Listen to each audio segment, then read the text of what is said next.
baseball games in the late 1950s that because of the speed of the film, we could actually go down on the field and cover the game standing next to the coach on the third baseline. So I may be one of the last living people to watch a major league game actually standing on the field just up from where the third base coach was. Right. And you might be one of the last living people that actually watched the series game from the rooftop. So tell us about how you watched a major White Sox game from the rooftop.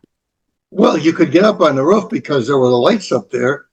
And during the World Series, because it was so crowded, they had people up on the roof. And my dad in 1959, this is a copy of the World Series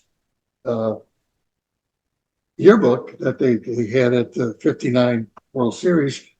He decided to cover because usually they just had one photographer there because of the event being, excuse me, the biggest sporting event since the end of World War II. They had a bunch of photographers there, and my dad decided to cover the game on that first game from the roof. So I went up there with him, and it was the first time I was ever up on the roof. And you'd expect to just hear and see everything just as if it were, I don't know, in the park. But when you're on the roof, the sound does not travel up there. So the thing that surprised me the most is that when you're up there, you cannot hear anything that's going on down on the field. You don't hear the crowd. You don't hear the crack of the bat. You don't hear nothing. It's like watching the game in total silence. It was a very weird experience. Yeah, that you would think, and most people would not really understand that because you would think you would hear everything, No. But I guess the way it was like up, I don't know where the sound goes, but if you're on the roof at Old Comiskey Park, you cannot hear anything that goes down below. As I recall, they won the first game of the World Series. I think Ted Kluszewski, the first baseman, I think he hit 2 home runs. I think they won 12 to something. I don't exactly remember, but it was a very big day. They won that game by a wide margin, but then they all kind of went downhill from there. And or 4 games. Wasn't one of grandfather's photos with the White Sox like a big deal? At one something with the umpire. Didn't he have the umpire, something with the umpire and a ball? He called it the repentant umpire. What you have to understand back then, as opposed to now, you have digital cameras that you can click on them and it'll shoot 100 pictures and you can pick the best one. Back then, it was just one shot and you wouldn't know what you got until after it was developed. And sometimes you had a decent picture and sometimes you didn't. So it was it took a lot more talent to get a good picture back then than it did today. Because the digital cameras, you just hold the thing up, click it, it'll take 20, 30 pictures of somebody sliding into second base, and you pick the best one. I mean, I remember going as a child watching you do the White Sox, and I mean, your camera was like basically on like a huge slab, and it looked like a cannon. I mean, you know what I mean? It was huge. I mean, at least to me as a little kid, it seemed huge. It's just interesting now we're down to technology of a phone that can do that same stuff. So tell me a little bit more, some of memories with your father, Joe Kordick, like Mike Veck, his son. I've met him, and he's always interested to hear about stories. My dad, he just knew all the people because he was there every day. He just knew all the players and managers of the time. And, he would take sometimes pictures of players with Bill Veck and or the manager was some of the managers. Paul Richards, I think, was the manager that comes to mind. El Lopez. So he just knew all those people because he was there every day. And it was his job to take pictures with them for the newspaper.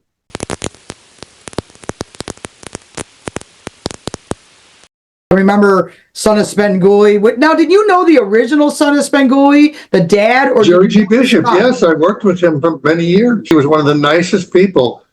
Sometimes stars can be very aloof, but Jerry was just like one of the guys. I mean... And then his son, so Son of Svengoolie, his son, Rick... He's more famous now than he was then, huh? Rich Koz. Okay, Rich is it Rich Koz? Yeah. He's the son of the real son of Svengoolie, right? No, he's not. No. Okay, well, explain that. He's the original Svengoolie? Actually, the way Svengoolie started was strictly by accident, and it could have maybe even cost me my job. Wow. Well, let's tell that story. Jerry Bishop started in Cleveland. He was a disc jockey in Cleveland, and then he came over to Chicago, and for a year he was a disc jockey on WCFL, I think in 1967 or 8. And when they let him let go there, he wound up as an announcer for our station. And he did like voiceovers, like Now Back to the Movie, or if there was a commercial, call this number or whatever. And he also did a program called Dialing for Dollars, which he would call people in during the afternoon movie, and they would give out money or whatever. And he had a bunch of sound effects that he had accumulated in Cleveland that he brought with him to Channel 30, to WCFL, and to Channel 32. And on Friday night, we used to show these terrible old movies because we didn't have Channel 32 didn't have a big budget. So we used to show these terribly old English movies. And on Friday night, Jerry was the announcer who would say, and now back to the movie. And then he would do after the movie was over, he would do a live newscast. And so one Friday night, or I don't know if it was Friday or Saturday, we just got really bored. And because these movies were so bad, Jerry brought his sound effects carts into the control room, and he said, "Hey, let's play some carts in the movies." So we would, if something was going on, like there was a car going over a mountain, we would drop in a sound effect or something like that.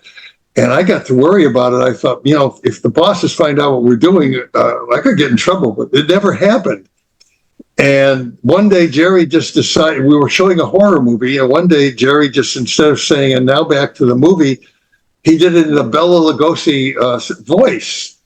And people started writing in, and they thought that, who's doing all this? So that's where he got the idea for Svengoolie. And then he became the host of Svengoolie. He convinced the management to do this program, and they said, okay. And they did that's how Svengoolie started. And it started because we had nothing else to do but sit around and put carts in voice and sound effect carts in old movies, which we could have probably gotten fired for. That's funny. So like if a car was like going off. So I was there right from the beginning. And so then Jerry, did Svengoolie, I think from 70 or 69 to 70. This guy, Jerry, was the one that started he was the original Svengoolie? Yes, he was. Okay. And people would write in, and at that time, Rich Coase was a kid in high school. And he started writing in material for Jerry. He started writing in jokes, and Jerry, would look at his mail and he saw it and he would use some of the stuff on the air. And Jerry and Rich kind of became friends. There's no relation between Jerry and Rich. I mean, there's no blood between them. And they became friends. And then in 1972, Field sold our station to Kaiser Broadcasting. And Kaiser then had their own programming, and they didn't renew Svengoolie for the 72-73 season, and they canceled the show. And then Jerry moved out to San Diego. And he had his own program out there. He did news out there, and he had a program for many years called Sun Up San Diego. And I think it was like 7 or 8 years later, in the late 70s, our station decided to do another horror host show. And so they started interviewing some people to do, interviewing them to see who would do to hire them to do the show, the horror host. and a couple of people came in, and I was on camera, running a camera for one of them, and the one person who came in and auditioned was none other than Steve Dahl, who was a very big disc jockey in Chicago. He was, as a matter of fact, there's a tie between Steve Dahl and Comiskey Park, because he was the one who did Disco Demolition, which destroyed Comiskey Park, and they didn't wound up not doing the second game. Disco Demolition and Comiskey Park are synonymous. And Steve Dahl auditioned as doing one of the horror hosts, and he was absolutely terrible. I remember on camera him doing his whatever he was doing, and I just thought, this guy is, I thought he was going to do a good job, but I thought, this guy is really terrible. So anyway, Rich Coase came in, and he decided to do it as the son of Svengoolie. And he asked Jerry if he could do it. Jerry gave him permission. Jerry said, yes, fine. You can use all my old material, all the old stuff that I have.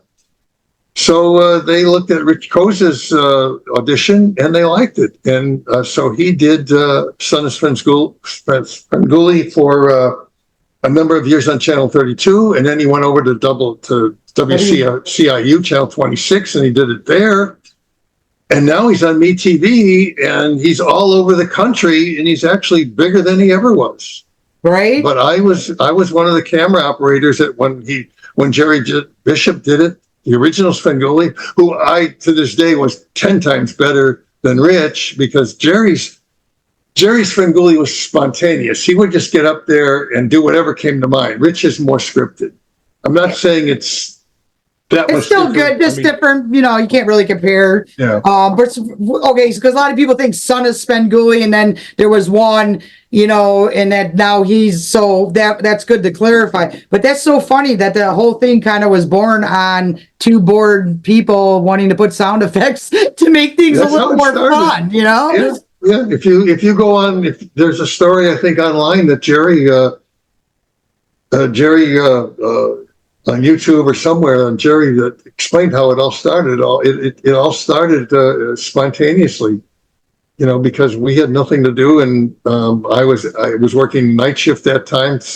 We'd sign off at midnight, and after the movie, Jerry would do a newscast, and yeah, that's how Svengoolie got basically started, on a lark.